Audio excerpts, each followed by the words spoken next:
I'll move very fast to the issue of foreign teachers.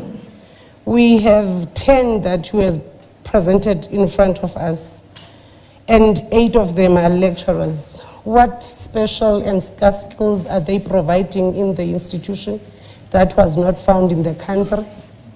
Even after all the corruption that caused our country to have Amor-Zone Commission, the corruption continues. Our government institutions are still employing foreigners instead of South Africans. Those foreigners are not even bringing skills in this country. We have South Africans who are sitting at home, teachers, lecturers. Why must we be sidelined in our own country? What have we done to our government for them to dislike us like this?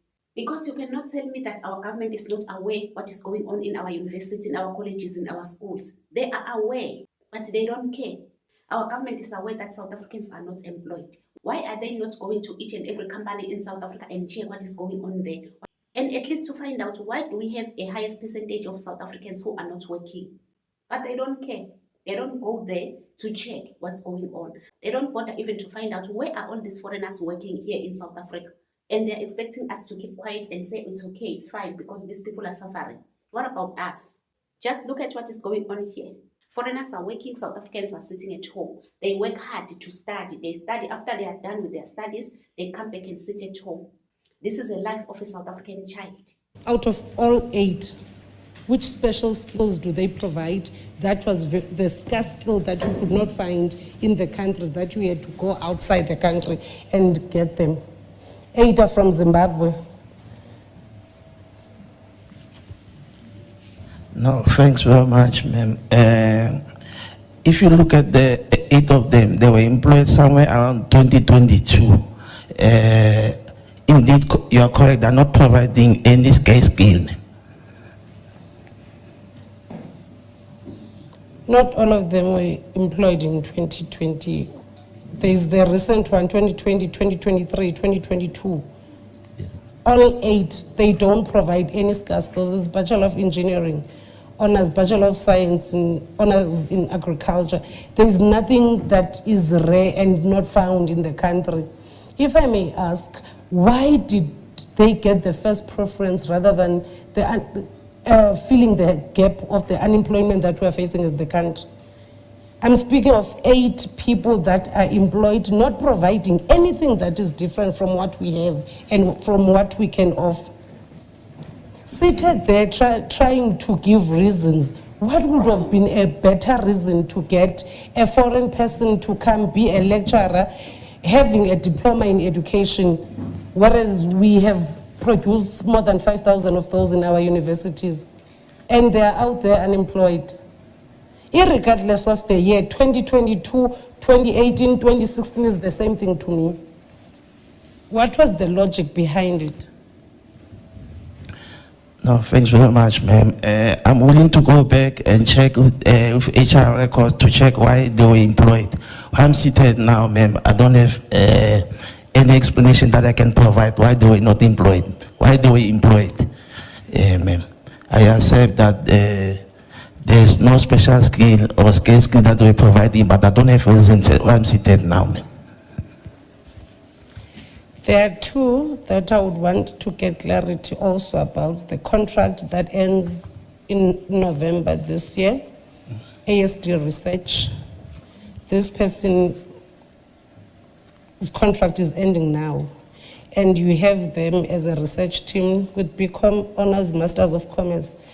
Same question. So you can't respond to it as if I'm talking about something that happened in 2023. This must be a recent contract. What led to these 2 appointments? Okay. Because there's nothing special about this. Maybe you can talk about the trade certificate, the automotive diploma in motor engineering, but I'll also further ask, did you exhaust finding a candidate in South Africa rather than jumping to another Zimbabwean? This is the 8th one. And 2, I'm not being xenophobic, I'm just trying to address a question that we have. No, correct, ma'am. ASD research, ma'am. I'm advised by HR here that it was council resolution that person must be appointed. It was advised by? By HR here that it's a council resolution that the SD research must be appointed or must be given a contract. Or it means the chair can answer and give clarity on this one.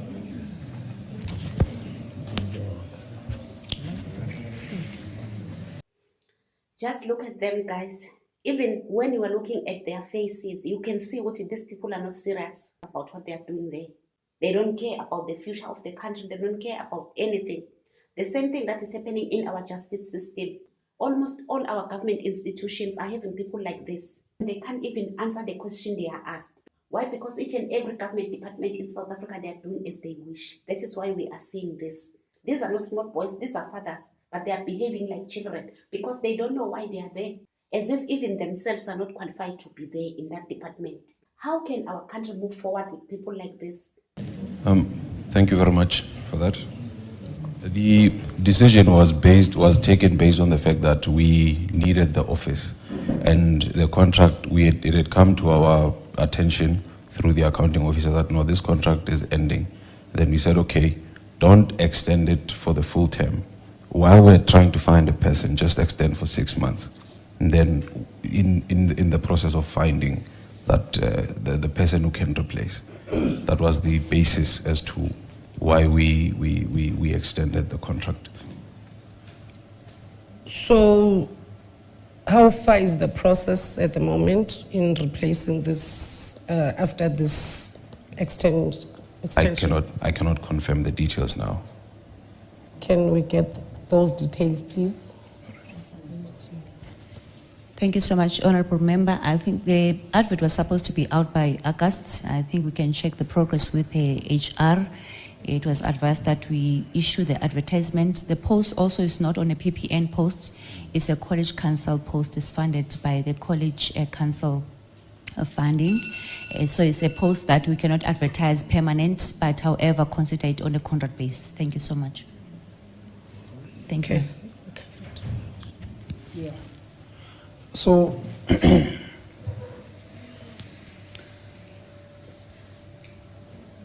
you understand the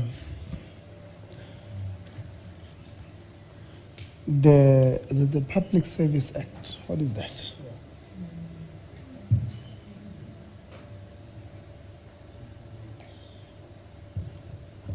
Oh, the Employment Service Act. What does it say on employment of foreign nationals? Yeah, HR ke yone I get ke mango HR. Yeah. Thank you so much, Chair. It indicates that foreign national must have permanent resident or a visa for special skills before being appointed. And on this, was it the research? What is that? Is it R&D? This one? What is this? Research. Assistant Director Research. Yeah. What process did you follow there? Chair, we did recruitment and selection process, and then candidates were shortlisted, and then we also conducted interview before appointing. However, we did not go outside that process to look for South Africans that are qualifying. I think that was our error on our side, No. Chairperson. So you don't understand this Employment Service Act. I think it's Section 5. You can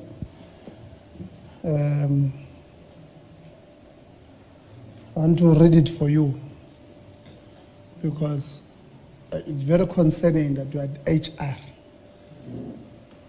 A person who was supposed to follow this act to the letter. It's an employment act. And you are an employer. You are now umakhulubasi, but you don't understand what laws or processes to follow. It's a big worry for me.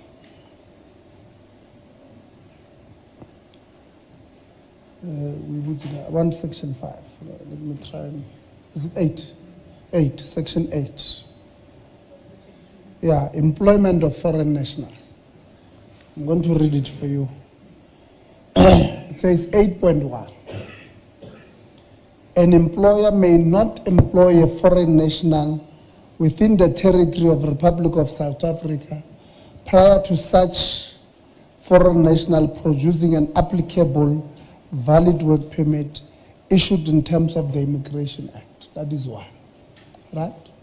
2, it says the minister may, after consulting the board, make regulations to facilitate the employment of foreign nationals, which regulations may include the following measures.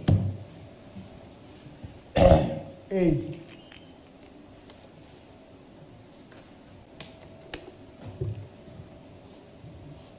the employer must satisfy themselves that there are no other persons in the Republic with suitable skills to fill a vacancy before recruiting a foreign national. Do you understand what does that mean? What does it say? What does it mean? What does it mean?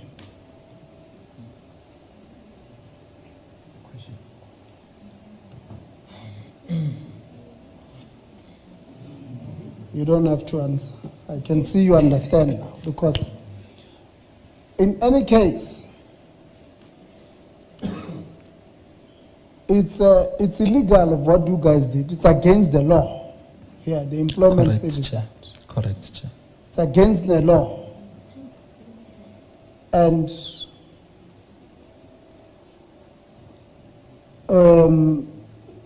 I'm busy with the security class on getting people who continue to break the laws of South Africa arrested. And most of them are at universities. Many of them.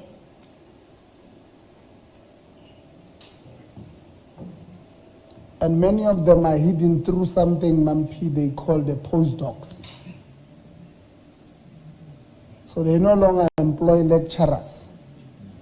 They go to postgraduate, postdocs, postdoctoral people, yeah, and then put them there to do.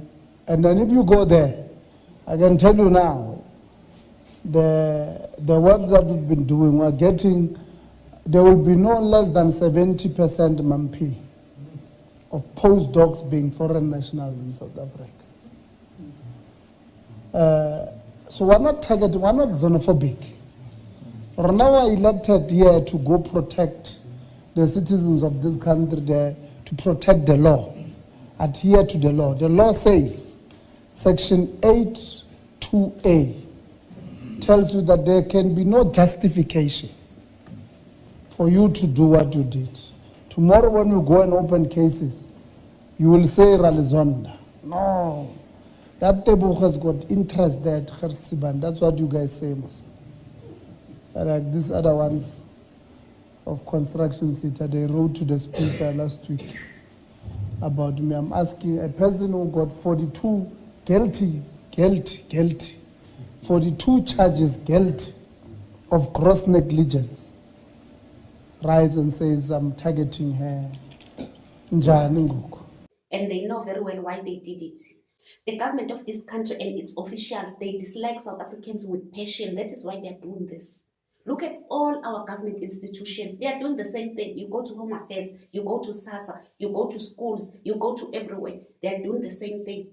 Employing foreign nationals instead of employing South Africans. And we are busy blaming private companies for employing foreigners. Our government is doing the same thing to us. They don't want to employ us. They don't want the future of this country. They don't want this country to have a future. They don't want anything good for us with their officials. Which government, which country in this world will allow its own citizens to be unemployed and prefer to employ foreigners from outside without any skill that they are bringing into the country?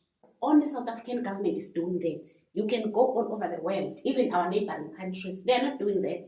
Everything belongs to foreigners in this country. Small businesses, non-scale jobs, everything belongs to foreigners. And our government is happy about it. Guys, this is our last chance. Please vote wisely. Let's free ourselves from this bondage. Please, guys, please.